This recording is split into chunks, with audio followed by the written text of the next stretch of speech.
Pour s'en sortir en entrepreneuriat, il faut avoir faim. Si vous n'avez pas faim, vous n'allez pas pouvoir puiser la témérité nécessaire pour faire tout ce qu'il faut afin que ça fonctionne. Parce que si vous êtes un entrepreneur qui n'a pas de charge, qui fait son activité juste par passion et qui, qu'importe le fonctionnement de son activité, peut continuer de vivre normalement, mais pourquoi tout donner? Pour quelle raison?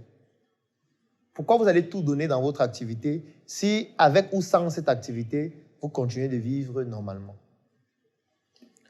En fait, comme Thomas Sankara disait, pour bien entreprendre, il faut être comme un cycliste sur une pente raide. À gauche et à droite, c'est le précipice. Donc, si tu arrêtes de pédaler, tu tombes dans le précipice. Raison pour laquelle tu dois pédaler jusqu'à la mort. Vous comprenez ça?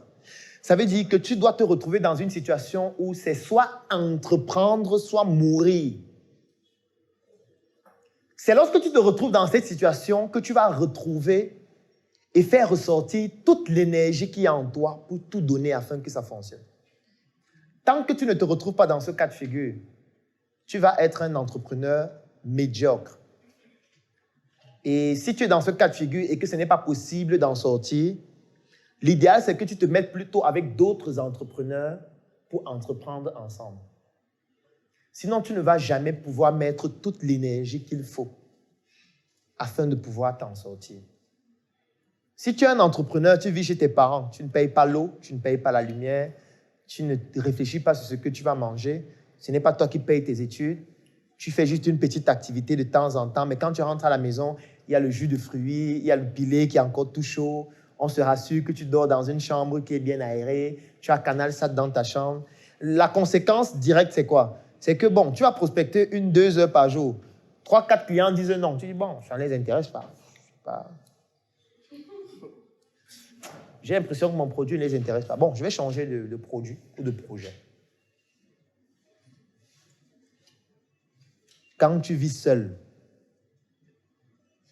tu n'as pas de famille, tu n'as pas de compte bancaire, tu n'as pas de réserve de nourriture qui peuvent te permettre de tenir pendant 1 semaine ou 1 mois.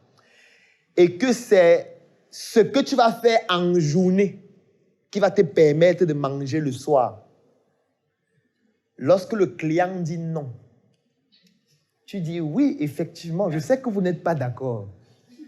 Mais qu'est-ce qu'on peut faire pour que vous soyez d'accord?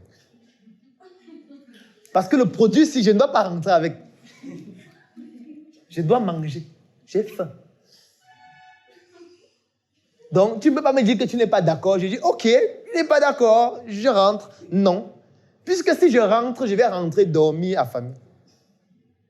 Donc, il faut qu'ils achètent. Si je me rends compte que je rencontre 10 personnes, personne n'achète, je vais me battre pour rencontrer 40, 50, 100, 200, jusqu'à les gens vont acheter.